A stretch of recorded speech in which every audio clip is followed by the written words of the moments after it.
C'est pas un phénomène non plus seulement français, d'ailleurs, le fait que les filles ne poursuivent pas en sciences. Vous avez une explication à ça? Et si vous n'en avez pas, c'est pas grave, parce que personne n'en a une vraie. Alors, j'ai des hypothèses. C'est ça, voilà. Je pense que l'une des premières hypothèses, en tout cas, c'est une idée reçue qui est véhiculée dans toute la société et qui est même véhiculée parfois en tant que maman. Hein, c'est-à-dire que même si on est là en tant que maman, parce que je suis maman, et même si on veut, nous, se forcer mentalement à se dire non, nos filles peuvent aller dans les filières scientifiques, je pense que c'est quelque chose qui est tellement ancré en nous que du coup, on a du mal à y faire face, quoi. Donc la première chose, c'est d'abord de prendre conscience, je pense, pour ensuite essayer de trouver des solutions. Vous, comment elle s'est faite, cette prise de conscience? Parce que vous y êtes allé dans les filières scientifiques. Oui.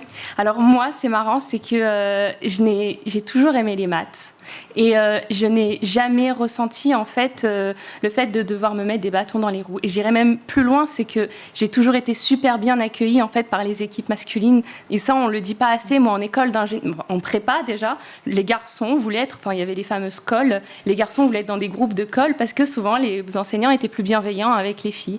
En école d'ingénieur, ça a toujours été pareil. C'est-à-dire qu'il y a vraiment eu un accueil en tant que fille par les équipes. Donc, c'est pour ça, de croire qu'on sera mal accueilli parce qu'on est dans un milieu masculin, mais non, il faut y aller. Et franchement, moi, j'ai adoré mes études supérieures dans les études scientifiques, vraiment.